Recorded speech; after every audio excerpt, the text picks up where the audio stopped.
안녕하세요. 알스퀘어 경영전략실장 김혁진입니다. 저희 알스퀘어는 국내 상업용 부동산 시장의 혁신을 넘어 우리 기업이 해외 시장 진출에 조금이나마 도움을 드리고자 이번 웹세미나 행사를 함께 준비하게 되었습니다. 베트남은 급변하는 글로벌 시장 환경에서 차세대 생산 기지이자 수출이 주력 시장으로 변화하고 있습니다. 파인드스페이스와 BW 인더스트리얼과의 협업을 통해 진행되는 이번 세미나를 통해 베트남 시장의 성공적 진출을 위한 매력적인 기회 요소들을 발견할 수 있는 귀중한 시간이 되실 수 있기를 바라겠습니다. 감사합니다. 자, 그러면은 저희가 감사합니다. 네. 예, 김혁진 실장님, 실장님 감사합니다. 말씀 주셔서 감사합니다. 이제 본격적으로 저 베트남 진출과 관련된 저희가 정보를 여러분들께 말씀을 좀 드리도록 하고요. 베트남에 대해서는 사실 많은 분들이 이미 관심을 가지시고 또 사전에 많이 스타디를 하셨던 걸로 알고 있어요. 그래서 제가 여러분들이 알만한 내용들은 조금 스킵을 하고 그 중에서 중요한 부분들만 제가 따로 발췌해서 저희가 질문과 답변 형식으로 좀 내용을 전달하도록 하겠습니다. 일단 베트남 하면 여러분들이 가장 이제 또 투자지로서 가장 많이 생각하시는 이유 중에 하나가 이제 풍부한 노동력에 대한 부분들이고요. 그래서 인구 부분 뒤에 다시 설명을 해드리도록 하고, 현재 2019년도 이제 연말 이제 결산 기준으로 했을 때 GDP가 약 1인당 약 2,700불 정도 기록이 됐습니다. 그리고 한국과 비교해 보면 한국은 1인당 약 32,000불 정도 GDP가 2019년도에 저희가 기록을 했고, 이 차가 약 12배 정도의 차이가 나는 것 같아요. 근데 실제적으로 우리가 여기 살아보면 이 12배의 차이만큼은 사실 아니라고 저희가 판단하고 있고, 여기가 저희가 생활하면서 느꼈던 베트남의 어떤 경제라든지 현재 환경을 보면 한국으로 봤을 때 약 1990년대 중후반 아마 2000년도 초반 정도였던 생활과 뭐 경순이 거의 비슷하지 않나라고 체감이 좀 들어요. 어떠세요? 일단은 뭐 베트남이 아직 도시화가 된 도시가 그렇게 많지는 네네네. 않지 않습니까? 대부분 뭐 아시는 하노이, 다낭, 호치민, 그렇게 저 이제 대부분의 그 외국인 분들이 그쪽에 생활하시다 보니까 그렇게 큰 차이를 못 느끼신 것 같습니다. 일단 도시에 계시면은 뭐 그렇게 큰 불편함이 없으니까요. 예. 뒤편에도 잠깐 말씀을 드리겠지만 베트남의 이제 도시화율이 아직 30%까지밖에 안 된 국가이기 때문에 충분히 이제 잠재 개발에 대한 여력이 있다라고 제가 볼 수 있을 것 같고요. 자, 그 화폐 단위 잠깐 볼게요. 베트남에서는 화폐를 이제 베트남동 자국 화폐를 사용하고 있는데 한국과의 이제 환율은 약 20분의 1 정도로 보시면 될 것 같아요. 예를 들어서 베트남에서 10만 동이면 한국의 환화로 약 5,000원 정도로 이해하시면 좋을 것 같습니다. 자, 다음 장 보시러 할까요? 앞서 말씀드린 것처럼 베트남 투자에서 가장 많은 이제 요인으로 뽑는 부분 중에 하나가 인구에 대한 부분들인데요. 베트남 2020년 기준 약 9,700만 인구를 저희가 현재 나타내고 있습니다. 이 인구만으로 저희가 뭐 베트남이 가장 뭐 투자로서 그리고 노동 집약 산업에 뭐 적합하다고 얘기한 건 아니고, 이제 이 표에서 보시는 것처럼 전체 인구의 약 한 59.2%가 노동 가용 인구. 여기 노동 가용 인구라고 하는 거는 약 18세부터 한 60세 정도까지 인구를 말씀드린 것 같고요. 더욱 놀라운 것은 이 노동 가용 인구와 그리고 실제 이제 베트남 2020년 1월 기준 전체 노동자의 어떤 비율이 약 96%, 거의 완전 고용에 가까운 시장을 나타내고 있다고 볼 수 있습니다. 그렇죠. 그리고 이제 값싼 노동력으로 인해서 많은 기업들이 글로벌 기업들이 이제 베트남으로 진출했다, 이렇게 제가 유추할 수 있을 것 같고요.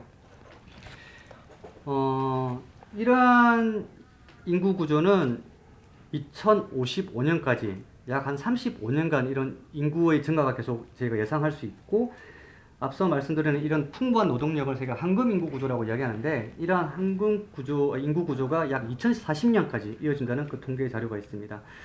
그리고 베트남은 매년 약 130만 명의 신생아를 새롭게 출산하고 있고, 이런 출산율이 약 2.09명에 달하고 있습니다. 한국의 이제 0.92명과 비하면 거의 그렇죠. 2배에 달하는 수치 같고요. 자, 다음 장 또 보도록 할게요. 앞에서 말씀드린 것처럼 이제 베트남의 도시화율은 약 36% 정도 진행이 된 상태고, 한국은 약 90% 정도 도시화율이 진행됐다고 볼 수 있습니다. 결국 이게 이제 베트남에 이제 많은 글로벌 기업과 자금들이 들어오는 가장 큰 이유가 아닐까 생각하고 있고요. 이게 핸드폰 보급률을 이게 지금 두 번째 이제 표에서 나타냈는데, 인구보다 150%더 많은 약 1억 4,500만 대의 이제 모바일 기기가 공급이 되었다라고 해요.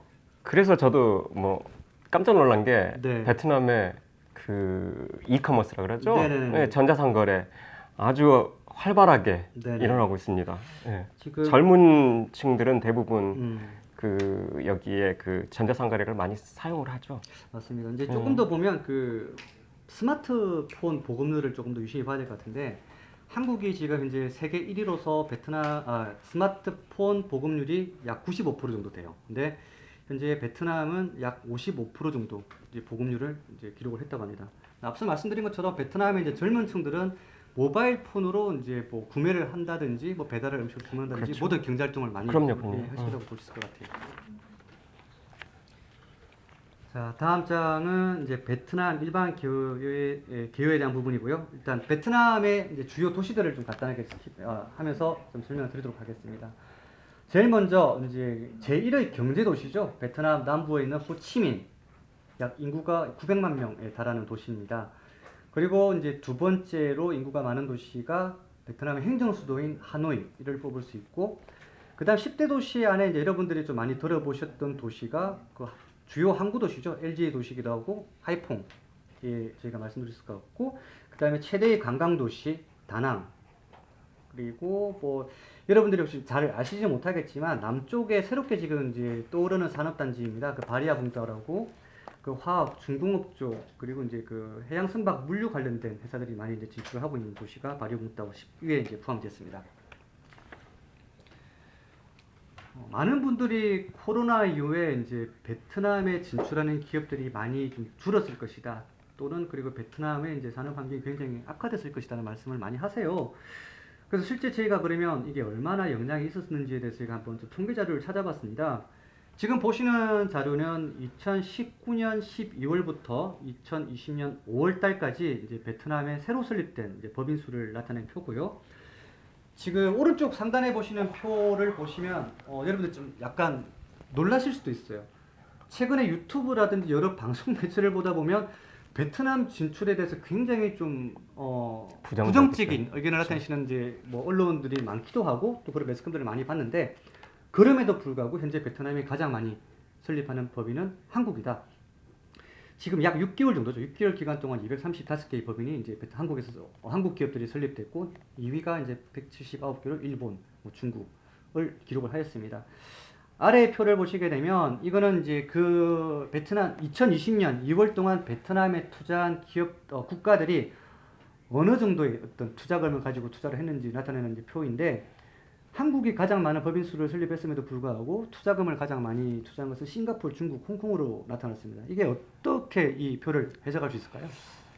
일단은 설립수는 한국 국적으로 따지면 한국이 가장 많잖아요. 네. 일단은 한국에서 그 투자하시는 그 분야를 보시면은 약간의 이해를 할 수가 있을 네네. 것 같아요. 일단 한국은 제조업체, 음흠. 제조로 많이 들어오시죠. 그리고 싱가포르나 홍콩 쪽은 아무래도 M&A, 상업용, 아셋 매니지먼트 그쪽으로 많이 투자를 하고 그러면 있습니다. 이제 실물 자산의 투자에 그렇죠. 대한 부분들 싱가포르, 중국, 홍콩들이 큰 나라고, 그렇죠. 한국, 일본, 중국은 이런 실물 투자가 아니라 이제 제조업 기반의 순수 법인들이, 네. 제조업체, 그러니까 산업단지나 지금 그리고 이제 코로나가 발생하고 나서는 일단 그 거주 아파트에 대한 수요가 많이 네네, 떨어졌죠. 맞아요. 예. 그래서 아무래도 한국은 그 진짜 제조 쪽에 많이 기반을 둔 투자인 것 같습니다.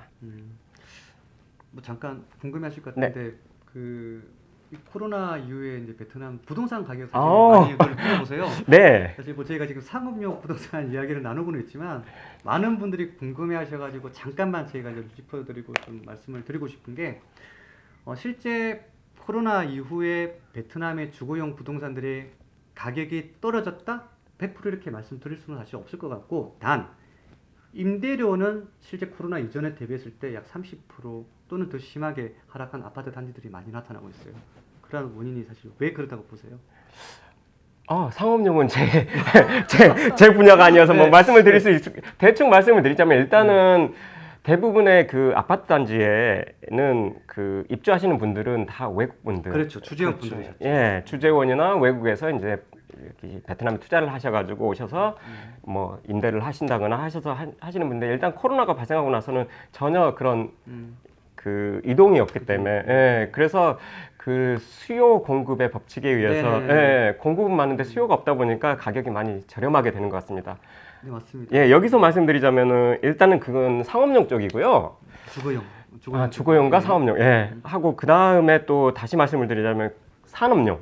가격의 변화가 다른 결과가 산업용은 나타났습니다. 산업용은 아주 그 주거용과 상업용과 다르게 가격이 되게 스테이블해요. 아직까지. 그리고 스테이블하다는 의미가 이제 크게 편차가 없고요. 네. 그리고 상승한 면이 더 있습니다. 네. 예. 일단 뭐 주거용 부동산 또한 뭐 임대료는 하락을 했지만 실제적으로 거래가 일어나지 않았기 때문에 가격이 하락했다. 사실 이렇게 평가하기는 좀 어려운 것 같습니다. 아직은 어려울 것 같고 내년이 되면 확실하게 더 네, 나올 것 그렇습니다. 같습니다. 네, 다음 이제 넘어가도록 할게요. 베트남에 이제 2020년도에 새롭게 신설한 법인들이 어떤 업종들이 많았냐에 대한 부분들을 제가 이제 조사한 이제 표를 가져왔고요.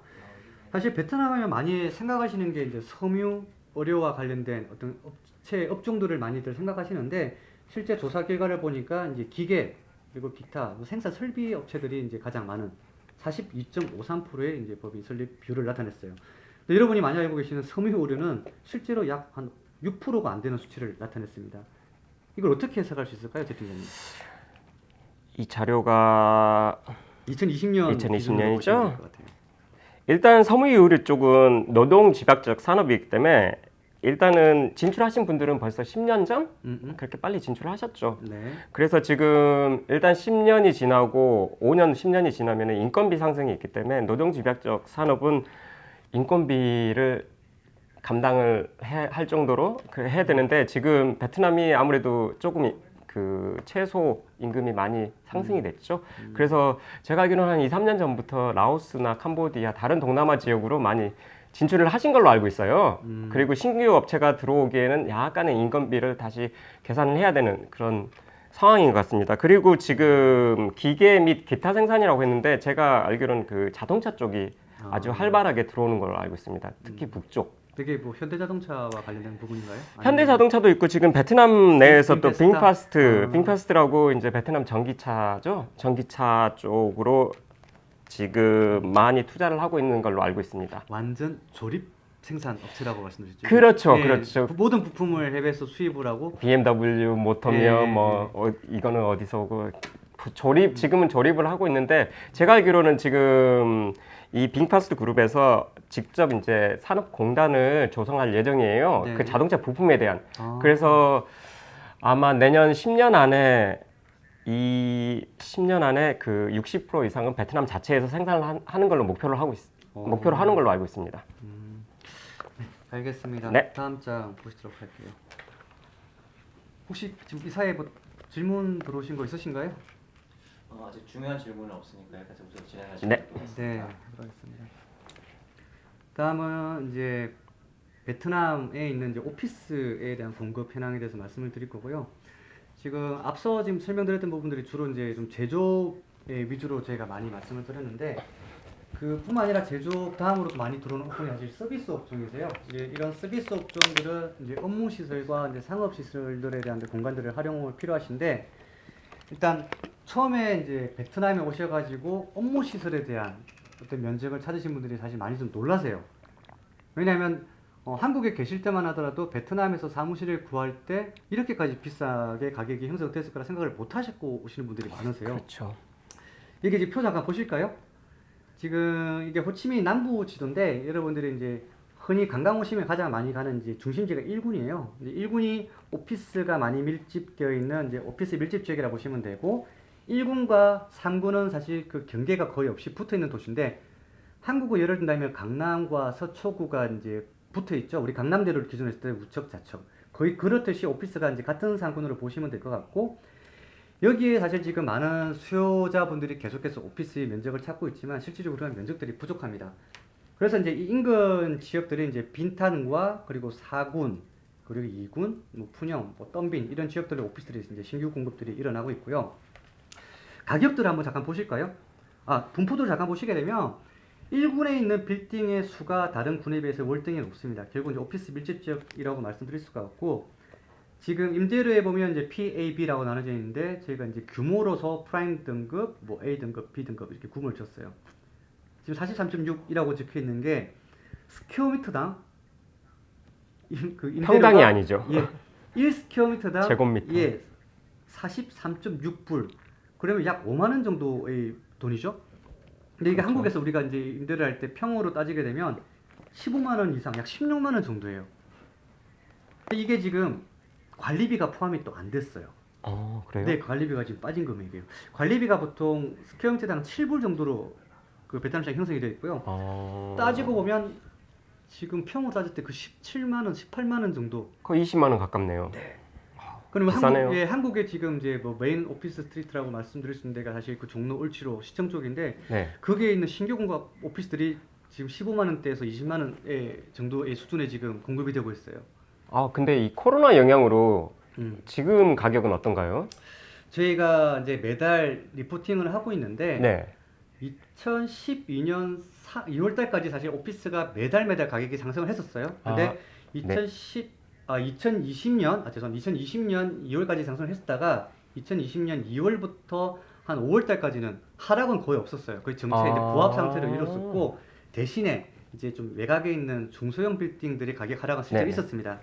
그거를 제외하고 이제 중심지에 있는 뭐 B급 이상 오피스들은 가격이 보합세였다가 6월, 7월, 8월 달 조사에서는 가격이 전월 대비 실제 나오는 신규 이제 임대 물량이 나오는 가격들이 약 한 2에서 3%씩 상승을 하고 있어요. 그러니까 지금 한국에서 다들 베트남의 경기가 어렵기 때문에 오피스나 주거용 뭐 부동산 가격이 다 하락한다.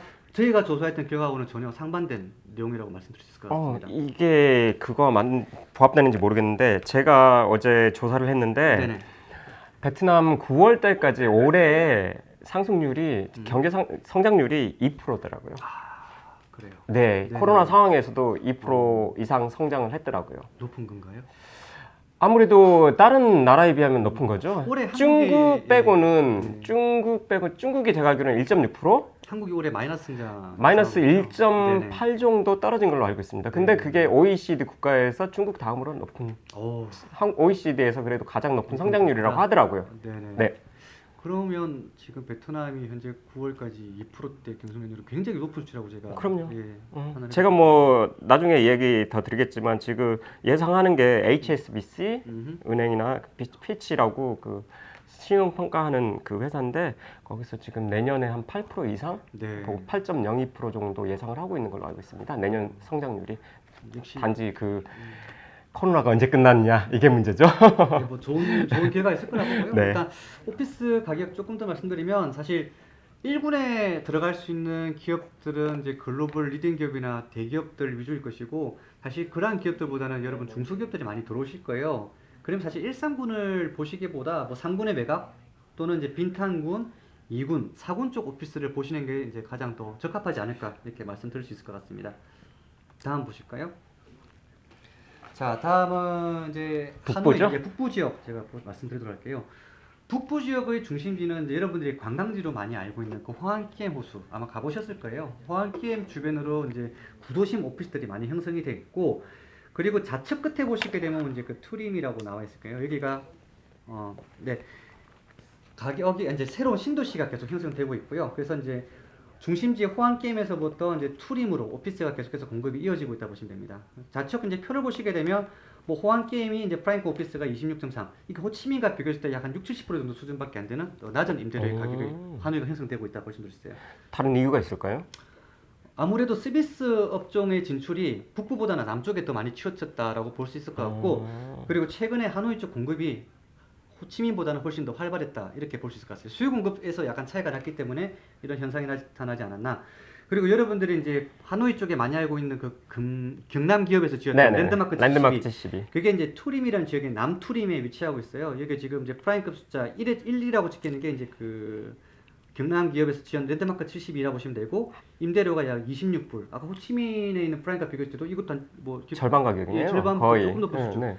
그래서 가격 차이가 생각보다 북쪽이 좀 저렴하다라고 제가 그리고 평가를 했었어요. 제가 알기로는 그 투림 지역의 미딩 지역과 충화 지역에 한국 분들이 많이 계시죠. 거주하시죠? 예. 근데 조금 더 설명드리면 그 경남에서 지었던 랜드마크 72를 제외하고 나머지 인근에 있는 오피스가 이 랜드마크 72에 50에서 60%대 임대료밖에 안 돼요. 스퀘어미터당 15불대. 굉장히 그러네요. 저렴하죠. 이 정도 가격이면 호치민에서는 거의 뭐 빈탄군 외곽, 사군 외곽, 뭐 정말 호치민하고 같은 국가지만 임대료 차이가 굉장히 크다고 네, 말씀드릴 수 있을 것 같아요. 호치민이 원래 이제 경제 도시다 보니까 그러네요. 조금 더 활발했던 것 같습니다. 네네, 과거에. 맞습니다. 네, 그럼 다음 보겠습니다. 자, 이 다음은 이제 우리 채 팀장께서 우리 베트남 전체에 대해서 이제 여러 경제 저는 구역들이 이제 있는데, 예 경제 구역이라고 했는데 경제 구역에서 이제 산업용 예. 산업적으로 어느 산업이 투자를 했는지 그거에 대해서 잠시 짚고 지나갈 건데 일단 베트남 북부, 중부, 남부 이렇게 크게 세 지역으로 나누죠. 네네. 북부 지방은 아무래도 삼성전자 그리고 폭스콘 그래서 애플 관련된 회사들 제일 많죠. 네네. 그래서 일단 전자 쪽 제일 많이 진출하시고요. 그 다음에 요즘에 이제 아까 앞에서도 말씀드렸다시피 자동차에 관련해서 빙파스트나 현대자동차가 북쪽에 있는 관계로 그쪽으로 투자를 많이 하시고요.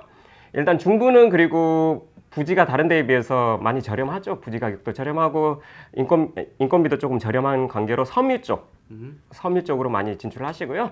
그 다음에 남부 지방은 말씀드렸다시피 아주 경제 지역이어가지고 경제 도시여서 다양한 산업들이 투자를 하고 있습니다. 그래서 직물, 자동차, 기계 말씀하신 어떤 다양한 산업들이 남부 쪽에 투자를 하고 있습니다. 네, 이제 제조업으로 진출하시는 기업들이 이제 베트남에 진출할 때 가장 이제 중요하게 생각하시는 부분들이 어디에 우리 제조 시설들을 설립하는 것이 가장 좋을까에 대한 답을 좀 드리기 위해서 저희가 베트남 북부 남부에 걸쳐서 얼마나 많은 산업단지들이 조성되어 있는지 그리고 이제 이런 각 지역별로 한국의 기업들이 얼마나 많이 분포되어 있는지를 제가 좀 설명을 드리도록 할게요. 지금 보시는 첫 번째 화면이 이제 중부 지역입니다. 여러분들 잘 알고 계시는 다낭 중심으로 이제 위치한 산업단지고 중부에는 약 57개의 이제 공단들이 지금 위치하고 있고요. 그 중에서 가장 우리가 좀 눈여겨보아야 될 부분이 이제 꽝남이라는 이제 성에 있는 산업단지가 있습니다. 현재 9개의 산업단지가 있고요. 꽝남에는 주로 어떤 업종들이 많이 분포하고 있을까요?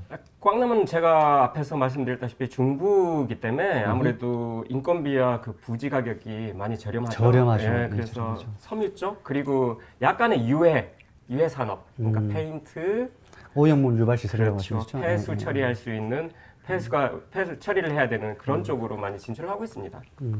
그리고 11번에 보시면 이제 현대조선이 칸화라는 지역에서 지금 계속 가동을 하고 있고요.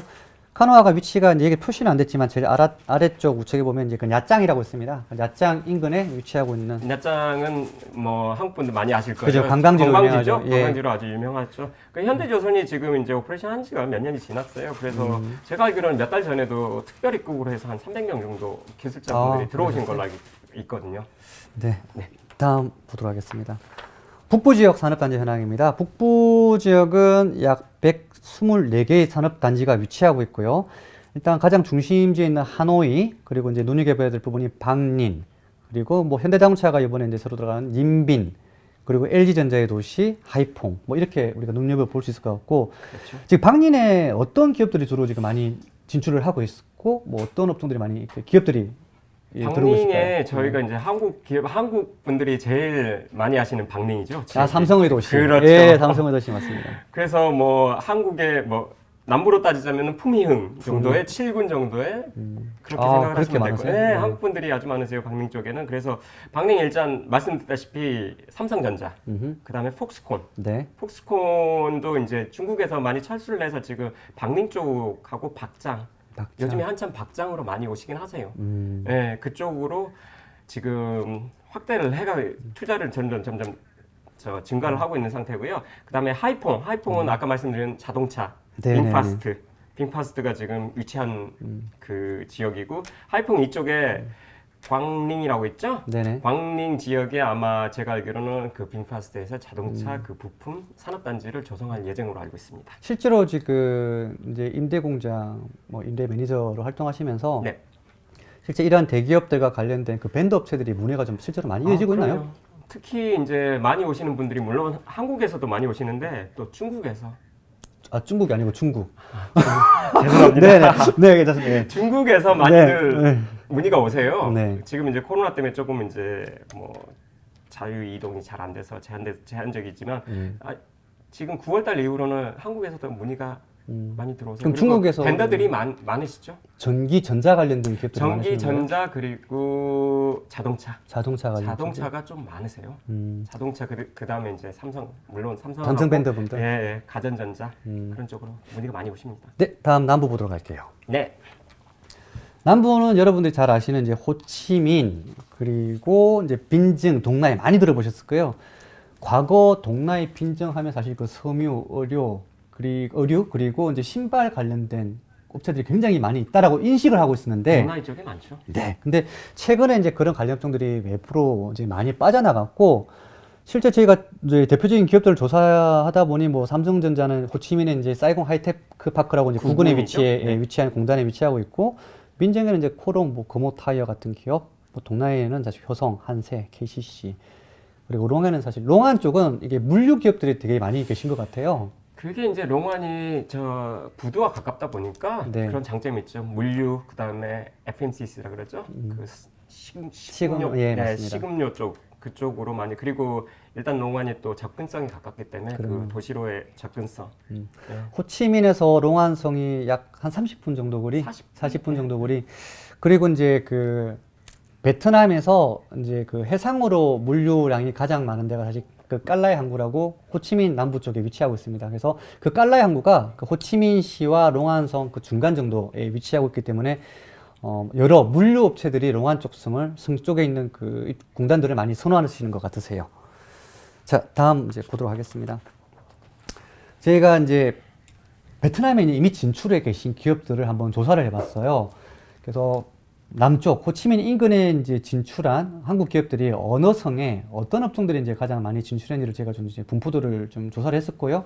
이 붉은색으로 표시된 이제 업종과 지역들을 좀 유심히 보시면 될 것 같고, 호치민시가 사실 섬유 업체가 가장 많다라고 하는데 사실 이걸 저도 조금 의아해요. 과거에 아마 들어오셨던 제가 알기로는 과거에 이제 공단이 아닌 네. 그 클러스터라 그러죠. 네네네. 중공단 그쪽으로 많이 들어가신 것 같아요. 그리고 지금도 보시면 홍목 지역이나 그 구찌 지역은 네네. 아직도 그 중공단 상태로 해서 아주 작은 업체들이 네네네. 많이 형성되고 있습니다. 네. 그리고 동나이도 마찬가지로 지금 과거에 들어오셨던 이제 섬유 업체들, 빈정 업체들이 이제 빈정도 마찬가지고 롱안 이렇게 표준되어 있고, 이제 아래 하단에 보시는 것처럼 이제 전기, 전자, 뭐 제조, 기타 이제 업체들이 이제 최근에 많이 들어오신 것 같아요. 예, 여기서 이제 중요한 게 뭐냐면 섬유 쪽이 많이 진출을 하셨잖아요. 이게 사실 좀 이탈한 네. 숫자죠, 그죠? 이거보다 훨씬 더 많았었겠죠, 과거에는. 그렇죠. 그리고 뭐 나중에 이따가 제가 설명을 드릴 텐데 그 EU FTA를 이제 네네네. 저희가 됐죠. 네네네네, 맞습니다. EU FTA가 지금 8월 달부터 베트남과 EU가 지금 FTA가 시작이 됐는데 네. 연구 결과로 되게 재밌는 내용인데요. 네, 어떤 그 내용인가요? 한국 기업 섬유, 네. 한국 섬유 기업이 가장 혜택을 많이 볼 거다. 베트남에 진출해 있는. 어떤 이유에서 그렇게 예측할 수 있을까요? 글쎄요, 저도 그거 대충 읽어보긴 했는데 자료를 찾아보긴 했는데 제가 알기로는 그 한국이 일단은 한국은 벌써 그 EU와 FTA가 체결이 돼 있잖아요. 네. 그래서 그리고 이제 베트남이 8월 1일부터 이제 FTA가 시작이 됐고 그래서 그 한국에 진출한 섬유 업체들 그 관세라 그러죠? 그죠. 관세가 요즘에 제일 핫한 이슈니까 관세가 제일 많이 관세 혜택을 많이 받을 거고 그 다음에 이제 한국은 벌써 두 쪽에서 벌써 다 이제 FTA가 체결이 됐기 때문에 두 군데서 다 관세 그 혜택을 받을 수 있다. 예, 최근에 봤던 이제 그 어떤 통계 자료에 보니까 그 EU와 베트남에서 이제 그 무역 물동량에 대한 부분들을 봤었는데 섬유 의료에 대한 부분들이 굉장히 높은 그렇죠. 포지션을 차지하고 있더라고요. 아마 그래서 이미 한국 기업들이 여기 많이 섬유 업종으로 많이 진출하셨고 그러한 기업들이 이제 유럽을 대상으로 무역을 하시는데 예, 큰 그래서 도움이 되실 것 제가 같으세요. 8월, 9월 달에 보면은 섬유 여기 벌써 진출해 계신 섬유 업체들이 조금 더 확장을 하세요. 네. 그런 문의를 좀 받았습니다, 제가. 최근에 그런 이야기를 들었거든요. 코로나 이후로 이제 방호복 생산이라고 그러죠. 네네네. 그런 업체들이 문의가 굉장히 많이 늘었다고 하는데 실제로 그렇게 볼 한국 수 있을까요? 기업은 아니고요. 네네. 베트남 내에 있는 자국 기업. 아. 베트남 자국 기업의 그 마스크, 의료용 마스크, 그다음에 이제 프로텍트 그 웨어라 그러죠? 네네. 그러니까 보호구, 그다음에 마스크에 대한 장갑. 예, 다 미국으로 수출하는 기업들이 예, 많다. 많죠. 예. 그리고 이제 북부 쪽은 앞서 말씀드린 것처럼 역시 전기전자가 많네요. 그렇죠. 예, 이게 뭐 삼성의- 삼성전자 힘인 것 같습니다. 삼성, LG전자. 네. 예. 당린이 이제 147개의 전기전자 업체, 삼성이죠. 삼성과 이제 협력업사들 그렇죠. 볼 수 있을 것 같고. 1차, 2차, 3차, 4차 협력사들까지 진출해 있는 상황입니다. 이 보면 하이폰은 생각보다 지금 그 기업 수가 아직까지 많지는 않은 것 같아요. 지금 하이폰 같은 경우는 그 LG전자가 어디에 이제 위치하고 있는지가 중요한 것 같아요. 네네. LG전자는 하이폰 외곽에 서쪽 외곽. 그렇죠. 그죠? 외곽에 예, 예, 지금 있는 위치하고 있어서 약간 하이폰의 그 근접성 그게 약간 떨어질 수가 있습니다. 네, 네. 그리고 아직까지 그 LG 협력사들은 그렇게 삼성 협력사들과 약간 다른 그 투자를 보이시는 경향이 있더라고요. LG 협력사들은 그리고 지금 진출해 있는 박링에 진출해 있는 전기 전자 업종 그 하시는 분들이 꼭 삼성만 하시는 게 아니에요. LG까지 같이 네. 하시는 경우가 많습니다. 그래서 아마 하이폰 네. 지역이 약간 떨어진 거라고 생각합니다. 하이퐁 조금만 더 짚고 넘어가겠습니다. 네. 사실 최근에 하이퐁 쪽으로 문의하시는 기업들이 많으세요. 그렇죠. 네, 그런 업종 중에 가장 큰 분포가 사실 저는 물류, 로지스틱 관련된 회사들이 많았던 것 같아요.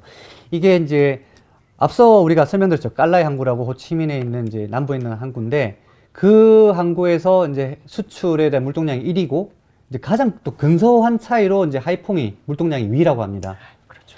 그러다 보니까 또 하이퐁에 이제 많은 공단들이 신설되고 있고 그러다 보니 남쪽에서 그 물류에 있던 공장 입지를 찾지 못하신 분들이 하이퐁 쪽으로 많이 집중되어 계신 것 같아요. 그리고 이제 하이퐁의 장점이 뭐냐면은 중국과 가깝다. 아, 중국과 가깝다. 네. 네. 중국과 가깝고 예. 그다음에 홍콩. 아, 홍콩. 네네. 홍콩과 그 뭐 배로 뭐 몇 시간 안 걸리니까 네. 거의 같은 위치에 있는 그런 장점이 있죠. 최근에 저희가 이제 하이퐁 방문했을 때도 이제 중국 어떤 물류 회사에서 크게 산업 단지를 이제 임차를 하고 물류 공장을 신설하신다는 말씀을 사실 들었었어요. 네. 네, 다음 보도록 하겠습니다. 이제 제 팀장님께서 이제 말씀해 주실 내용들이 좀 많습니다. 아 그렇네요. 네, 제가 중간중간 예리한 질문 좀 드릴 거예요. 주십시오. 네네, 언제든지. 알겠습니다. 네. 그러면 이제 저희가 베트남에 대해서 대충 설명을 드렸는데 왜 베트남을 선택해야 되는지 간단하게 말씀드리면 뭐 앞에서 하셨듯이 노동 인력이 제일 크고요. 그 다음에 이제 또 제가 앞에서 뭐 말씀 FTA, EU FTA가 이제 8월 1일부터 발효가 됐다고 말씀을 드렸는데 16개 이상의 FTA가 베트남과 체결이 돼 있습니다. 아, 네, 그렇군요. 그렇죠. 네. 네. 그리고 이제 또 보자면은 베트남이 이제 아세안 국가잖아요. 네네. 그래서 아세안을 진출하기 위해서 베트남으로 많이 진출을 하시죠. 무관세이기 때문에. 그렇죠, 그렇죠. 그다음에 이제 비용 절감. 평균 급여가 237불. 이거는 이제 공장 노동자를 제조 기준으로 공장의 예, 노동자. 공장 노동자를 기준으로 해서 237불 정도. 이게 2019년입니다. 그리고 전략적 거점이라고 했는데 이게 이제 일단은 앞에서 말씀하신 물류 쪽. 네네. 물류가 아주 편하죠. 중국으로 갈 수 있는 네, 길과 그렇습니다. 그리고 뭐 동남아, 미국, 한국 다 연결이 아주 빠르게 네네. 돼 있고 그다음에 신속한 경제 성장 속도라고 했는데 이게 7.08%가 2019년 작년 GDP 성장률이고요. 올해는 아까 말씀드렸듯이 지금까지 2.02%. 그다음에 내년에는 아마 8.02%로 예상을 하고 있습니다. 아, 굉장히 높은 수치입니다. 그렇죠. 그다음에 소득세, 뭐 여러분들 잘 아시는 소득세, 법인세라 그러죠. 세금은 뒤에서 다시 한 번 더 네. 자세하게 좀 짚어주시기 예, 바랍니다. 그래서 말씀드리자면 이제 대부분의 공단이 평균적으로 0%의 법인세, 그다음에 이제 50% 디스카운트 4년 동안 하고 있고요. 네, 그리고 정치 환경이 일단 공산 국가이기 때문에 이게 항상 바뀌지 정권이 바뀐다는 뭐 그런 게 없기 때문에 항상 일정하죠. 그런 네. 장점이 있습니다. 자, 지금 중국에서 철수 및 무역 전망이라고 했는데 지금 코로나 때문에도 그러고 작년에는 이제 무역 전쟁이 있었죠. 네네, 무역 맞습니다. 전쟁이 있어서 이제 중국에서 오시는 분들 얘기를 들어보면은 이제 비용이 많이 네네. 증가했다. 그 노동 최저 노동 임금이 많이 증가가 됐고 부지도 많이 올랐고 그다음에 이제 더군다나 이제 가장 큰 이슈인 코비드 19 코로나가 발생을 해서 지금 많은 기업들이 중국에서 탈출을 하려고 생각을 하고 계시는 것 같아요. 미중 무역 분쟁의 가장 수혜 국가가 사실 베트남 아니겠습니까? 그렇죠, 그렇죠. 그리고 지금 벌써 그 중국에서 미국으로 가는 그 생산 품목 중에 벌써 25%가 넘는 타리프를 적용받는 그런 것도 있어요. 실제 BW 공단에서 임대 계약을 하신 국가 중에서 가장 높은 비율이 어디예요? 중국입니다. 몇 프로 정도 되나요? 거의 한 50% 정도 되죠. 40, 50%. 잘하셔야 되겠네요. 그렇죠. 분발 많이 해야 됩니다. 발음을 중국 하시면 안 되죠. 중국 올바르게 아, 해주셔야 뭐 돼요. 한국 사람들은 뭐. 네, 알겠습니다. 예, 다음 넘어가도록 하겠습니다. 네.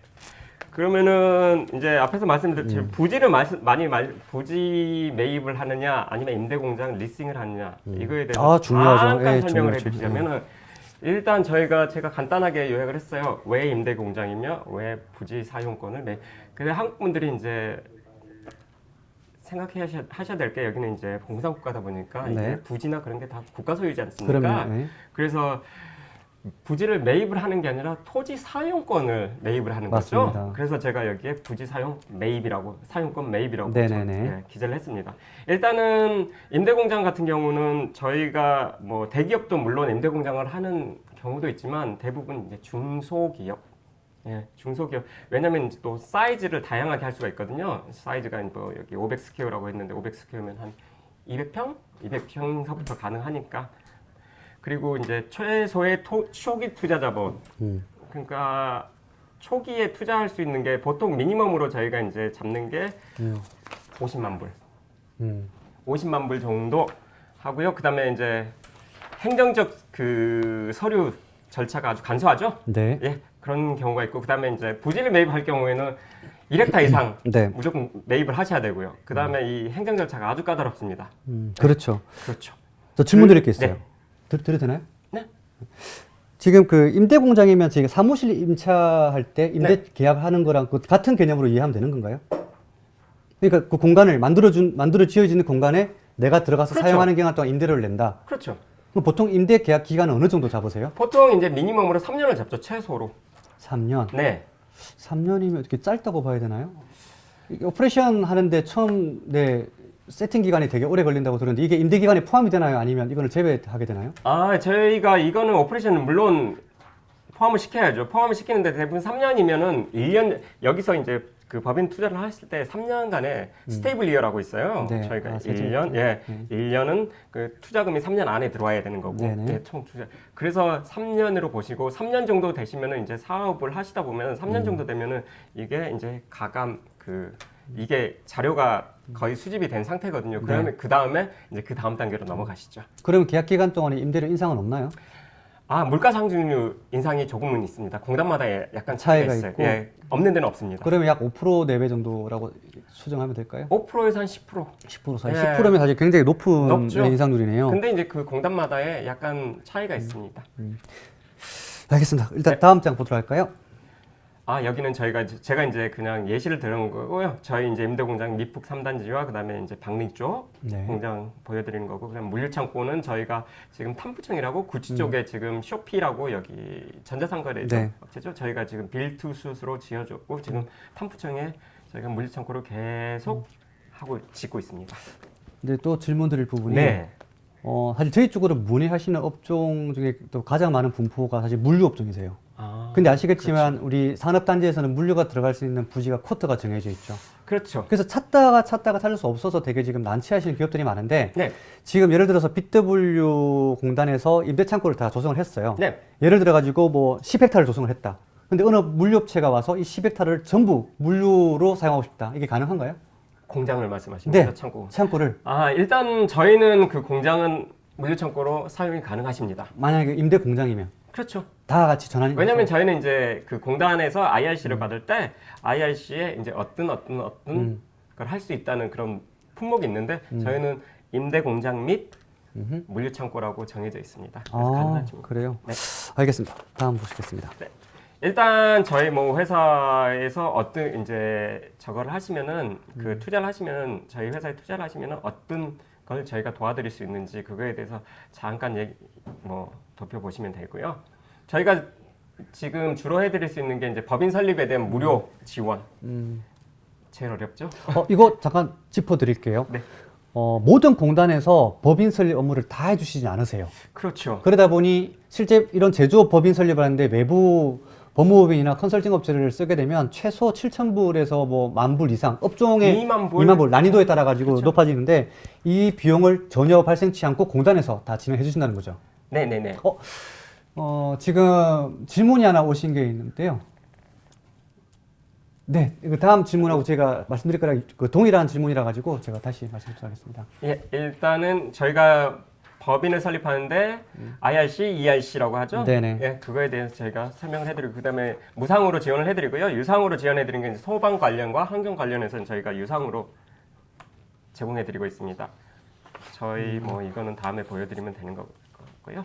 일단 법인 설립 절차 간단하게 제가 요약을 했습니다. 네네. 일단 법인 설립은 물론 여기서 더 디테일하게 들어갈 수 있는데 간단하게 설명을 하자면 지역을 선정을 하셨으면 이제 가계약을 체결하세요. 네네. IPA라고 하죠. In Principle Agreement. 그걸 체결하신 다음에 그러면 저희가 이제 라이센스 IRC, ERC에 대한 신청 및 승인을 받습니다. 이 기간이 보통 한 2개월에 3개월 정도 걸리고요. 그 다음에 그 이제 법인이 그 IRC, ERC가 승인이 되고 나면은 저희가 최종 계약을 하죠. 네, PLC라고 최종 계약을 하고 그 다음에 이제 소방 및 환경에 관련해서 신청이 들어가시면은 저희가 건물 인수인계를 해드려요. 네. 건물 인수인계를 하시고 그 다음부터 이제 실내 공사를 하셔서 공장을 가동하시면 됩니다. 이 기간이 얼마나 소요되죠? 가계약 체결로부터 가격 체결로부터 빠르시면은 3개월. 3개월 안에 IRC, ERC를 획득하고 네. 이게 건축 관련된 허가를 다 받을 수 있다는 말씀이신가요? 그렇죠. 그게 임대공장의 최대의 아. 장점이죠.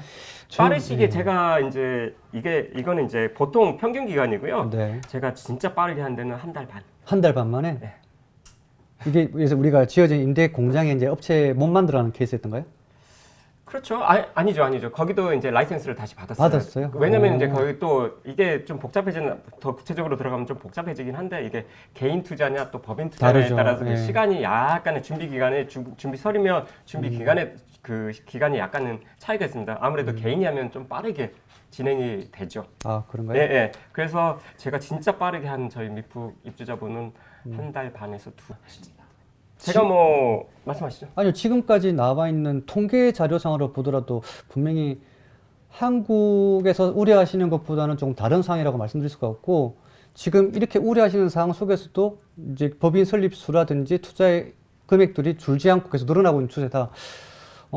그리고 앞서 베트남을 왜 투자해야 되는지 여러 가지 당위성에 대한 이유를 설명드렸지 않습니까? 뭐 인구 구조라든지 뭐 저렴한 인건비, 뭐 이런 여러 가지 이유들이 있는데, 사실 베트남에 들어오신 분들 여러 그 CEO분들과 만나면서 말씀을 나눠보면 제가 이런 질문을 많이 드려요.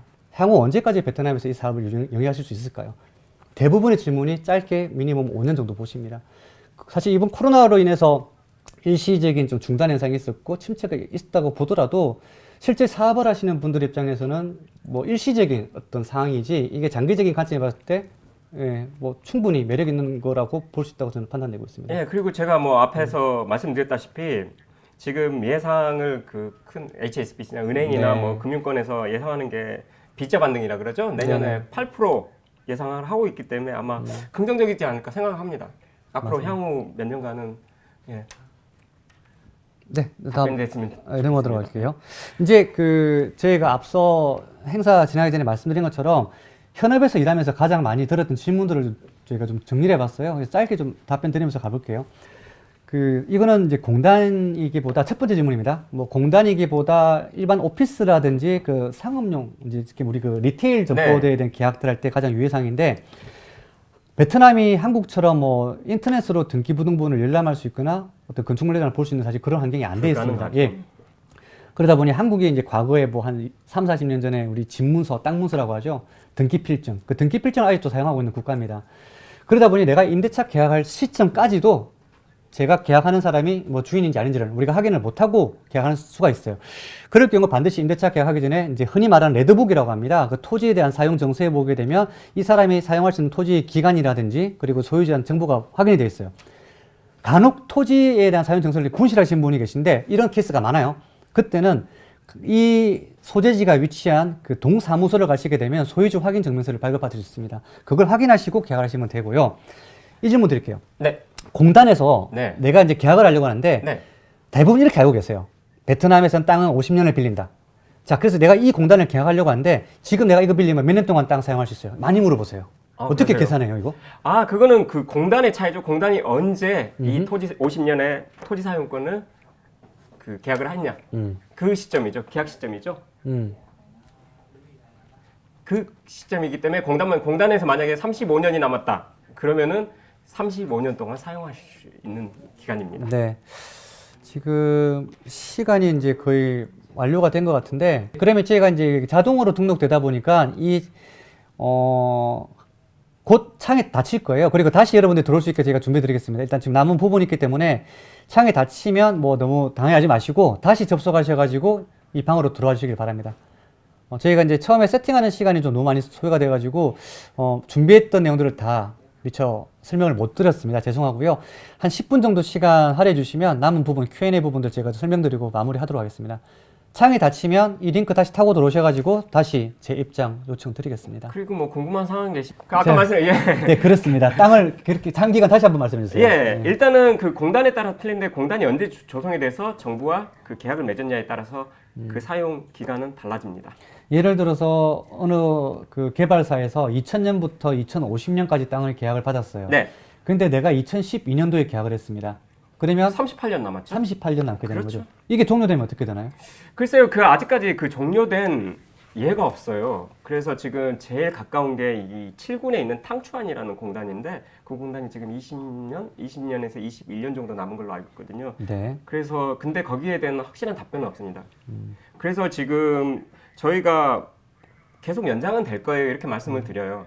왜냐면은 그 큰 공단을 다시 만약에 그 들어있는 업체들이나 공단에 입주하고 계신 분들을 그냥 내보낼 수는 없는 그렇죠. 거잖아요. 용도를 변경을 한다. 그건 정부에서 허가를 아마 해주지는 않을 거예요. 그래서 아마 그건 안심을 하셔도 될 것 같습니다. 조금 더 깊게 들어서 제가 네. 많이 듣는 질문이에요. 네, 사용기한이 10여 년밖에 안 남았어요. 네. 근데 내가 왜 다른 공단처럼 하지 마세요. 비싸게 이렇게 계약을 해야 되냐? 네, 근데 조금 전에 말씀하셨던 그 공단이 임대료가 그 토지 가격이 굉장히 비싼 거 아시죠? 네네. 위치적으로 호치민에 가깝기 때문에 그렇죠. 많이들 물어보세요.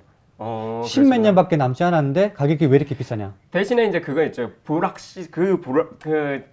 그거를 만약에 이제 이 기간이 짧게 남았으면 그 되게 불확실하잖아요. 그렇죠. 솔직히 저희가 네. 이렇게 말씀드려도 정부에서 어떻게 할지를 모르는 거니까.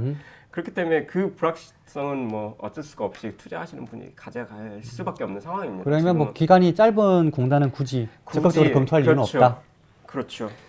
알겠습니다. 그리고 사업자 등록이 불가능한 건물이 있다. 이것도 오피스와 리테일에서 많이 나와 있는 부분인데 그 개인들이나 법인들이 건물을 소유하고 있을 때 이 네. 분들이 이제 라이센스를 가지고 있어요. 개인은 아닙니다. 법인의 경우에 법인이 이제 이 라이센스에 임대사업 목적의 라이센스를 가지고 있지 않은 빌딩에 내가 임차했을 경우 그분은 신규 라이센스 사업자 등록이 안 되세요.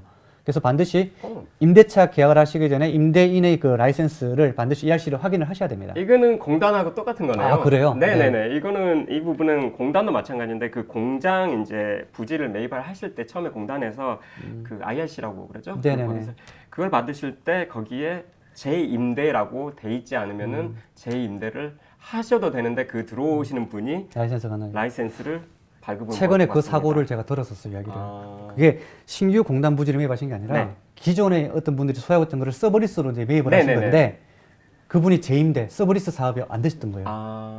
그럼 문제가 될 수가 있죠. 나중에 법인세라든지 그럼요. 세금 관련해서 네. 특히나 베트남 같은 경우는 세금 관련해서는 아주 철저하거든요. 네. 그래서 아마 좀 문제가 될 수도 그래서 있습니다. 계약하실 때 기왕이면 서브리스, 리세일 매물들은 확보를 안 하시는 게 좋을 것 같아요. 신규 매물로 하시는 게 훨씬 더 안정적이잖아요. 하셔도 일단은 꼭 IRC를 꼭 확인해 보시는 게 중요할 것 같습니다. 네. 네.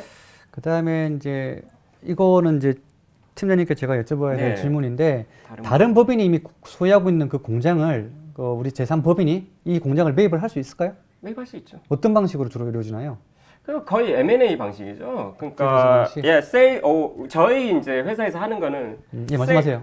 세일즈 리스백이라 그러죠. 이제 매입을 해서 다시 재임대를 해주는 그런 방식으로 저희는 하고 있습니다. 이게 이제 2015년에 이제 베트남 주택법 개정되면서 이제 외국인들이 투자할 수 있는 상품들을 이제 허용을 시켜줬는데 그게 개인일 경우에 이제 프로젝트를 허가를 받을 때 외국인이 투자할 수 있는 허용 프로젝트 허가를 받은 주거용 아파트 또는 빌라, 콘도 같은 이제 그런 시설들을 보시면 되고 지금 우리가 상업용 부동산은 개인 명의로는 매입이 불가능하세요. 그렇기 때문에 반드시 법인 설립을 통한 공단, 빌딩, 뭐 상업시설들의 매입이 필요합니다. 지금 질문하신 내용은 아마 개인들이 주거용 아파트 외에 다른 걸 살 수 있냐 없나는 질문이신 것 같은데 글쎄요, 이제 섬유 쪽이라고 하면은 그게 또 염색을 하시는지 그렇죠. 예, 그게 가장 중요해요. 요즘에 이제 그 유해 유해 산업이라 그러죠. 폴루티드 인더스트리라 그래서 베트남 정부에서 많이 염색, 도장, 그 다음에 이제 폐수 방출이 많이 되는 그런 업종들은 약간은 제한을 하고 있습니다. 그죠. 성에서 받아주지 그렇죠. 않죠. 그래서 지금 베트남 그 큰 도시 내 공단은 조금은 들어가시기 힘드실 가능성이 있고요. 저희가 이제 그런 생산 제조 공정이나 그런 걸 주시면 저희가 그거를 확인하고 나서 어느 성이 가능한지, 어느 성에 어떤 공단이 가능한지 그거는 개인적으로 컨설테이션 가능합니다. 그러니까 혹시라도 뭐 유해 산업에 대한 문의나 그런 거 있으시면 나중에 저희한테 연락 주시면은 저희라 그러면 자세하게 여기겠네요, 그죠? 여기를 주셔도 되고 저희한테 주셔도 되고 카톡 뭐, 카톡 예. 파인드 스페이스로 문의하시면 됩니다. 저희가 입지 그러면 선정까지 도움을 저희가 드릴 줄 입지 알겠습니다. 선정부터 뭐 어느 공단이 가능하신지 그리고 뭐 어느 혜택이 있는지 그런 거에 특히 이 코로나 시국에서도 아까 말씀드렸다시피 저희 부지 가격이나 임대료가 떨어지진 않고 상승을 했습니다. 그래서 이것도 뭐 마찬가지로 수요 공급의 법칙인 것 같은데 아직까지 뭐 크게 그렇게 떨어질 전망은 보이지는 않습니다. 그리고 지금 그리고 이제 FDI라 그러죠. FDI 쪽에서 계속 지금 유입이 저희가 이제 지금 뭐 하늘길이 열리면은 들어와서 계약을 체결하겠다 이러신 분들도 지금 유럽 쪽에서 지금 많으시고요. 한국 분들도 이제 조금 계시는데 유럽 쪽도 많고 지금 미국 쪽은 약간 다운이 된 상태이긴 하지만 지금 코로나 사태로 근데 지금 이제 유럽 쪽이나 다른 쪽에서 많이 그래서 아마 공급이나 수요가 그만큼 많기 때문에 아마 쉽게 떨어지지는 않을 거라고 전망을 하고 있습니다. 사실 이거 뒤에 지금 공단과 관련된 이제 세제 혜택 이런 설명이 있는데 남은 세 가지는 간단히 설명드리면 계약 기간 중 중도 해지를 하게 되면 사실 베트남에서는 보증금이 전부 다 몰수가 돼요. 한국의 경우는 이제 보증금률이 사실 높습니다. 월세 뭐 10배, 20배 정도 되는데 베트남은 임대료의 한 3에서 6배 정도 되기 때문에 내가 한 달 정도 임대료가 체납이 되면 둘째 달에 바로 경고가 들어오고 뭐 며칠 경고 기간 안에 임대료를 납부가 안 되면 바로 계약이 해지된다 보시면 되고 보증금은 다 100% 몰수됩니다.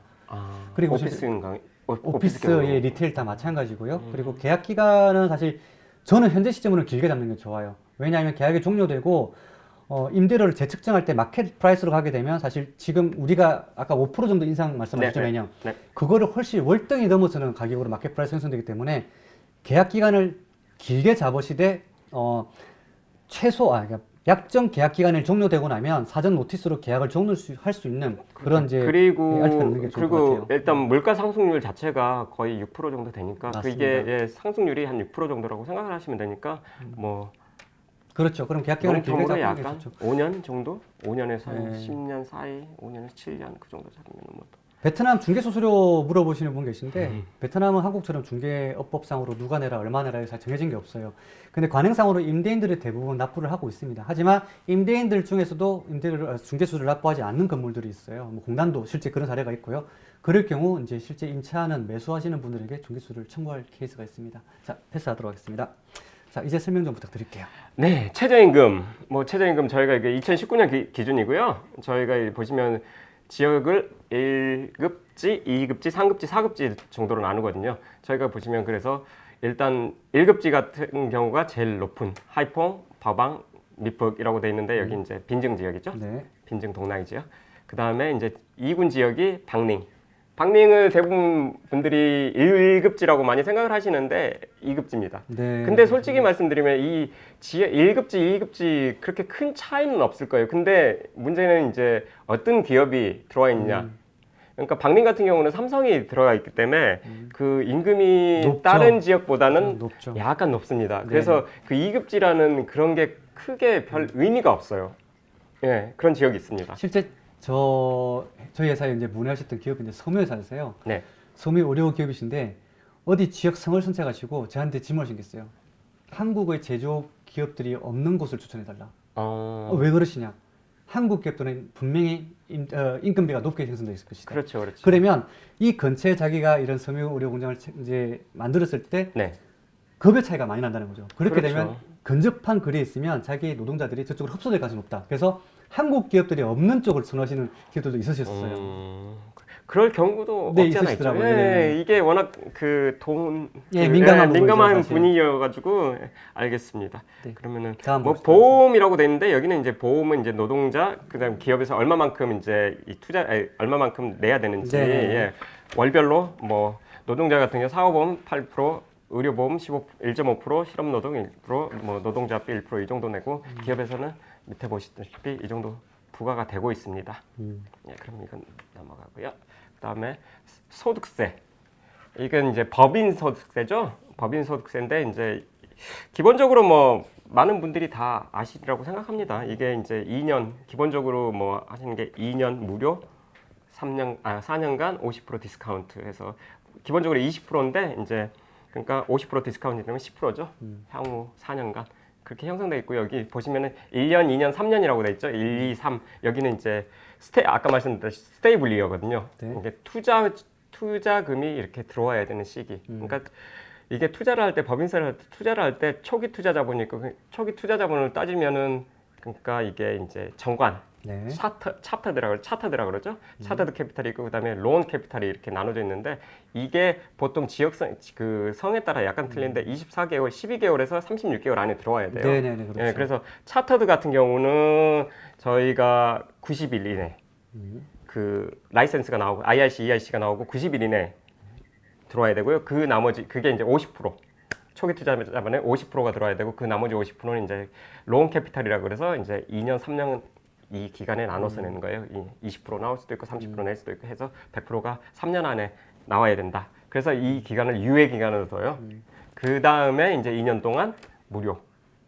그 다음에 4년 동안 10% 이렇게 돼 있습니다. 질문 있습니다. 네, 어느 기업이 네. 베트남에 처음 진출했어요. 네네. 뭐 여기 말씀하신 방문이 들어가가지고 네, 이런 기간 동안 세제 혜택을 받고 네. 사업을 영위했어요. 네, 자, 끝났어. 네, 내가 다른 성으로 이전을 하는 거야. 네, 그러면 그 산업단지 다시 계약을 했어요. 네. 그럼 똑같이 이 기간처럼 사업 세금에 대한 혜택을 받을 수 있을까요? 두 가지 경우가 있습니다. 네. 첫 번째는 일단은 법인을 새로 설립하시는 부분, 법인을 설립해서 그쪽으로 이사 가시는 부분, 아니면 기존에 있는 법인을 놔두고 새 프로젝트, 그 새 프로젝트에 대해서는 기본적으로 세제 혜택이 있습니다. 그러면 동일한 법인이라 하더라도 뭐 예를 들어서 프로젝트가 새 거다. 새로 이제 신규로 프로젝트를 이쪽에 이렇게 할 거다. 그럼 동일한 생산 품목이 아니어야 된다는 건가요? 동일한 생산 품목도 상관없습니다. 아, 생산 상관없고. 품목 그럼요. 생산 품목은 그렇게 크게 상관이 없습니다. 그러면 실제 매출이 많이 높은 기업들 같은 경우에는 세제 혜택을 그렇죠. 이렇게 이전하시는 케이스도 있겠으시겠네요. 그럼요. 네. 아, 그래서 이제 보시면은 베트남에 1공장, 2공장, 3공장 그럼요. 하시는 게 아. 그래서 그런 물론 이제 지역적으로 뭐 그쪽에 필요해서 그쪽에 협력사나 뭐 고객분들이 많으셔서 이전하시는 분도 계시지만 예, 세제 혜택을 다시 한번 그렇죠, 더 그렇죠. 받으시기 위해서 네. 하겠습니다. 그러니까 굳이 그럴 경우에 이제 굳이 크게 하실 필요는 없으시죠. 네. 그런 분들이 이제 임대 공장을 많이 찾으세요. 네. 알겠습니다. 다음 보도록 할까요? 네. 아 그리고 뭐 한 가지 한 군데 하이퐁 아까 말씀하셨는데 하이퐁은 맞아요. 특별하더라고요. 이게. 예, 세제 하이퐁은 혜택이. 세제 혜택이 4년 9년입니다. 네, 맞아요. 그래서 4년 동안 무료. 그다음에 이제 그 나머지 9년 동안에는 10%. 네. 그렇게 적용되고 있습니다. 경제 특구죠? 네, 그렇습니다. 자, 이거는 뭐 그렇게 크게 뭐 외국인과 한국인 뭐 베트남 노동자, 직원들 노동자의 뭐 개인 소득세라고 참고만 하시면 될 것 같고요. 하시면 될 것 같고요. 그다음에 이제 EPE 어려워요. 이게 어려워요. 어려운 말 나옵니다. 네. 네, 많이 어려워요. EPE 많이 찾으세요. 한국 분들이나 중국 특히 중국 업체들. 중국. 예, 중국 업체들 네. 아주 많이 찾고 있습니다. EPE가 무슨 뜻이냐면 이제 Export Processing Enterprise라고 하죠. 그러니까 이제 수입 전문. 네. 네. 근데 저희가 일단은 EP 기준 그 법이 2019년 7월에 정부에서 약간 바뀌었어요. 그래서 예전에는 그래도 EP 신청을 하면 웬만하면 많이 나왔는데 2019년 7월부터 이게 조금 강화가 돼서 EP를 따로 받으셔야 돼요. 받으시려면은 그 이제 조건이 있죠. 공장은 뭐 단독 건물이어야 되며 뭐 이거는 어떤 그런 규정이 있습니다. 그 규정에 의해서 EP를 주시고 그다음에 EP 라이센스 같은 경우는 보통 IRC, EIC보다는 약간 더 길게 걸립니다. 그러면 조금 많고. 우리가 가지고 있는 BW 임대 공장은 사실 조건이 안 되겠네요. 단독 공장이 아니니까. 저희 같은 경우는 이게 어떤 공장이냐에 따라 틀리죠. 테라스냐 아니면 디타치냐 어타치냐 해서 저희도 단독 건물이 있는 경우는 가능합니다. 아, 그래요? 네네. 그리고 사이즈도 많이 보세요. 이 EP를 신청하실 때는 그 지방성에서 사이즈도 많이 보시고 그다음에 이제 그 규모가 어느 그 정도냐. 사이즈가 투자 금액인가요? 아니죠? 면적. 면적? 아, 면적. 네. 그다음에 투자 규모. 투자 규모. 예, 두 개 다 보고 있습니다. 알겠습니다. 네. 그리고 EP 기업은 현지에서 제품을 판매할 수 있을까요? 네, 판매 가능합니다. 대신에 이 EP를 잃는 거죠. 그 제품에 대해서는. 네. 예, 그 제품에 대해서는 EP를 잃고 대신에 이제 세금을 내셔야죠. 그 부분에 대해서는 그 영업 이익에 대해서는 세금을 내야 됩니다. 네. 네. 그 정도로 하고 그다음에 이것도 복잡하네요. 베트남 원산지 제품 확정 기준 이게 이렇게 나왔는데 이거 CEO라고 하죠. 원산지, 컨트리 오리진 이렇게 돼 있는데 이거는 이제 많이 나온 게 작년에 많이 문의가 오셨어요. 이거에 대해서 왜냐면 이제 그 무역 전쟁 이게 무역 전쟁으로 인해서 어디서 오느냐, 어느 나라에서 이제 생산이 돼서 오느냐에 따라서 그 타리프, 관세 타리프가 아주 많이 틀려져서 이거에 대한 그 문의가 많으셨어요. CEO에 대한. 그래서 네. 간단하게 설명을 드리자면 복잡한데 계산하려면 복잡한데 일단 CEO의 기준이 어떻게 되냐, 어떻게 받냐 하면은 이제 그 생산 공정에서 최대 30에서 40% 이상을 그 나라에서 생산을 해야 이게 메이드 인 어느 나라가 되는 네네. 거예요. 그래서 그렇게 될 경우에 이제 일단 중국의 업체들이 그걸 제일 많이 물어보셨는데 이 CEO에 대해서 제일 많이 문의가 오셨는데 작년에. 예. 근데 이제 일단 중국에서 지금 뭐 10%에서 25% 정도 타리프가 관세가 올라간 상태고 그걸 피하기 위해서 중국에서 이쪽으로 생산 라인을 다 옮기지는 않고 한 30%, 40% 정도의 생산 라인은 베트남 쪽으로 옮겨서 거기에서 이제 만든 제품은 메이드 인 베트남으로 해서 미국 쪽으로 수출을 하시는 경우가 많습니다. 예, 그렇게 되시면 이제 그렇게 되면 그 타리프 관세에 대해서 영향을 거의 안 받죠. 그래서 그 무역 전쟁에서 베트남이 가장 혜택을 본 부분이 이쪽 부분이에요. 결국 이제 EU FTA하고 뭐 지금 원산지 정에서 발급 이 두 가지가 베트남으로 진출해야 되는 여러 가지 이유 중에서도 가장 핵심이 아닌가 그럼요. 생각이 이게 듭니다. 요즘에는 이제 아무래도 수출을 하시다 보면 관세에 영향을 많이 받으시거든요. 네. 예, 그래서 이 CEO에 대해서 많이 네. 예, 다음 중요하게 생각을 하고 있는 것 같습니다. 이거 앞서 설명드린 거랑 예. 유사한 내용들인 네. 것 같고. 그다음에 환경 보호 이거 대응 되게 규정. 중요한 부분이죠. 예. 저희가 최근에 이제 문의 들어왔던 여러 기업들 중에서도 사실 섬유 그 도색 염료 관련된 기업 문의가 정말 많으세요. 근데 그렇죠. 저희가 이제 호치민 주변 그리고 북부 지역 하노이 주변으로 해가지고 많은 성들이 있는 공간들을 확인했지만 네네. 실제 들어갈 수 있는 공간들을 찾기 너무 어려웠었어요. 그렇죠, 그렇죠. 근데 지금 왜 이렇게 지금 섬유 도색 관련된 업종들이 일단 제한을 받고 있을까요? 일단 정부 정책이죠. 정부 근데 정책에서 과거에는 다 많이 열어줬지 않습니까? 근데 이제 이 FDI 투자를 하시는 거 보시면은 일단은 그 제조업이라 그러죠. 네, 베트남 근데 기계. 제조업 기반 자체가 아주 약하기 때문에 네. 그 제조업으로 많이 투자를 하시고 그 다음에 이제 무조건 뭐 어떤 기업이든 받으시죠. 이제 무조건 베트남 그 경제 성장률을 높여야 되니까. 근데 이제 점점 그러다 보니까 중국도 마찬가지고 중국에서 이거 뭐 벌어진 일이고 하니까 네. 중국에서 이제 했던 거를 보니까 이게 점점 환경 유해가 점점 폴루션이라고 그러죠. 그러죠. 예, 아침에 일어나면 눈 못 뜨지 않습니까? 하노이 같은 경우는 그렇기 때문에 이제 점점 이 규제를 심해가고 그 다음에 심해가는 과정이고 그래서 지금 이제 하이텍으로 많이 바꾸려고 하죠. 그렇죠. 예, 제조. 그래서 지금 섬유나 섬유 폐수, 그 다음에 이제 이게 냄새, 그 다음에 소음 이런 업종들은 아예 공단에서 받지를 않아요. 폐수 총량이라고 제가 규제를 들었는데 혹시 어떤 내용인가요? 이게? 폐수 총량 같은 경우는 이제 공단을 그 조성을 하실 때 그 폐수를 하루에 얼마만큼 그 처리를 할 수 있나 그 건설을 하거든요. 물론 공단이 다 있지는 않아요. 왜냐면은 그 산업용수 B급으로 해서 이제 입주자분들이 B급으로 해서 B급을 이제 내보내면 공단에서는 A급으로 처리를 해서 이제 내보는 그런 상태인데 그런 저걸로 진행이 되는데 일단은 B급까지 하려면은 그 폐수 처리 시설을 하셔야 돼요. 요즘엔 직접. 그리고 그 공단에서 그 용량이 일단 일일치 용량이 꽉 차버리면은 더 이상 받을 수가 없어요. 그 그러면 폐수 사실, 처리가 있어도. 네, 올해 오래된 공단일수록 이게 그렇죠, 더 힘들죠. 가능성이 없다라고 봐야 네, 되겠네요. 그렇죠. 오래된 그 공단 같은 경우는 벌써 입주자분들이 다 꽉 차 있는 상태에서 거기서 더 새로운 입주자가 와서 그 폐수에 대해서 용량을 늘려달라 이렇게 하려면 그 공단에서도 투자를 더 해야 되고 그게 쉽지는 않아요. 그 정부에서 이 허가를 잘 내주지는 않습니다, 요즘에는. 그래서 기존에 있는 그 폐수 처리 시설을 이용을 해야 되기 때문에 거기에 대한 용량이 제한적이에요. 네. 예, 그런 어려운 점이 있고 그래서 이제 지금 이 폐수 관련해서는 점점 밖으로 나가시는 분위기죠. 중부 지역이나 그 남부에서도 북쪽으로. 네, 맞습니다. 그 이제 공단들에서도 IARC를 받을 때 이 유해 업종을 할 수 있는 섬유, 염색, 뭐 그런 쪽으로 받을 수 있는 그 IRC를 그런 쪽으로 받는 그 쿼터가 있어요. 네. 그 존이 있는데 그 존에 만약에 부지가 있어서 한다면은 하실 수가 있어요. 근데 그걸 하시면서도 이거를 공단 처리 그 쿼터를 체크를 하셔야 돼요. 저희 파인드 스페이스에서 사실 그 중부, 남부, 북부에 이런 이제 염료 업체들이 들어갈 수 있는 일부 공단들을 좀 확인을 해뒀었어요. 필요하신 분들 있으시면 이제 이 설명이 끝나고 이제 개별적으로 문의 주시면 제 공단 설명을 드리도록 하겠습니다. 자, 다음 네. 넘어가도록 하겠습니다. 끝났네요. 끝났네요. 중요한 질문 하나 제가 네. 받았어요.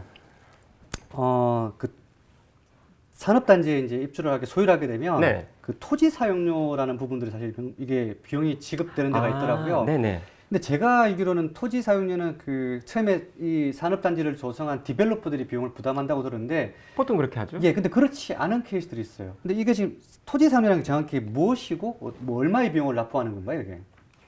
그 토지 사용료는 일단은 그 공단을 조성을 하실 때 하시는 게 이제 정부에서 아까 말씀드렸다시피 이게 공산 국가이기 때문에 개인 소유가 없지 않습니까? 네네. 그 공단이 그 토지를 사용한다. 50년 동안 토지를 사용한다 하고 내는 비용입니다. 정부에. 일시납으로 그 세금이 그러니까 취득세처럼 한국을 따지면 취득세라고 하는데 네. 그거를 여기서는 이제 사용료처럼 해서 일시납으로 보통 비용을 납부하는 걸로 제가 알고 있어요. 보통은 그렇게 하시는 공단도 있고 네. 이제 좀 규모가 작거나 작은 기업 같은 경우, 작은 공단 그 개발사 같은 경우는 1년치씩 납부하시는 경우도 있어요.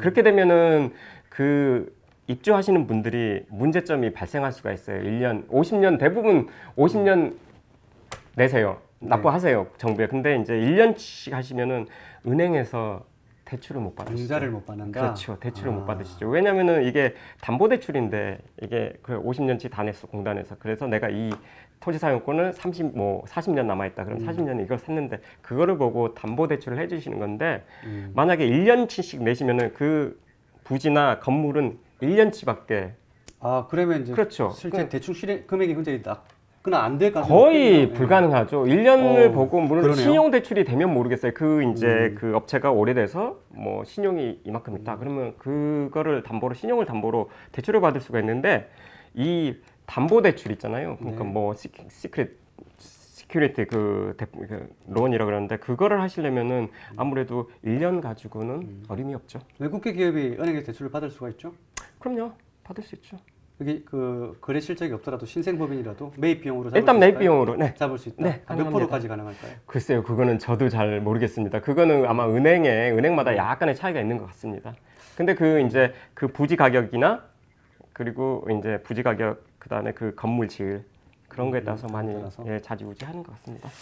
네, 알겠습니다. 긴 시간 설명해 주셔서 너무 감사하고요. 그리고 지금까지 시청해 주신 우리 시청자분들 많이 지루하실 수도 있고 또 도움이 되셨는지 모르겠습니다. 많은 도움이 됐으면 좋겠습니다. 예, 저희가 좀 준비를 했는데 처음 하는 행사다 보니까 아마 처음에 그 준비 시간이 너무 많이 좀 딜레이됐던 부분이 있습니다. 이 점 다시 한 번 더 제가 양해 말씀드리고 사과 말씀드리겠습니다. 이번 행사 이후에 저희가 이 영상을 지금 어디 제가 올려두게 되나요? 영상을 어디 올려두나요? 페이스북에. 저 페이스북에서 지금 오늘 영상들을 제가 이제 올려둘 테니까 오늘 이 영상을 제대로 못 보신 분들이나 주변 분들에게 함께 공유해 주시면 좋을 것 같고요. 베트남 진출과 관련돼서 이제 문의사항 있으신 분은 여기 이제 붉은색에 있는 그리고 파란색에 있는 컨택 포인트로 연락 주시면 제가 상세하게 설명드리도록 하고 제가 이번 행사 이후에 다시 한 번 더 이걸 진행할 계획이 있으세요?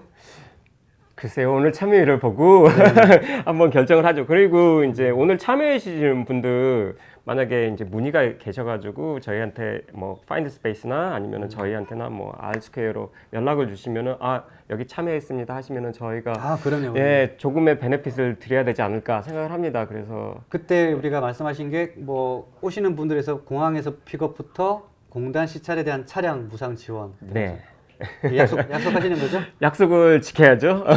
그리고 저희 파인드 스페이스 알스케 쪽에서 이제 문의 주시게 되면 저희 파인드 스페이스에서 이 컨설팅에 대한 모든 부분들을 제가 무상으로 제가 상담을 다 진행해 드리도록 하겠습니다. 자, 긴 시간 너무 감사하고요. 저희가 다음 이번 행사가 또 준비될지 모르겠지만 우선 오늘 이 영상들은 저희가 페이스북에 다시 한번 올려드리도록 하고 그 페이스북 주소는 다시 한번 제가 링크로 여러분들과 안내를 드리거나 또는 게시판을 통해서 제가 안내를 드리도록 하겠습니다. 자, 긴 시간 수고하셨고 베트남 사업의 진출을 계획하시는 분들 꼭 성공적으로 진출하시고 베트남에서 큰 뜻 이루시기를 기원하겠습니다. 네, 이 어려운 시기 다 함께 빨리 극복했으면 좋겠습니다. 네, 잘 극복하시고 빠른 시간 내에 저희 베트남에서 인사드리겠습니다. 자, 감사합니다. 감사합니다.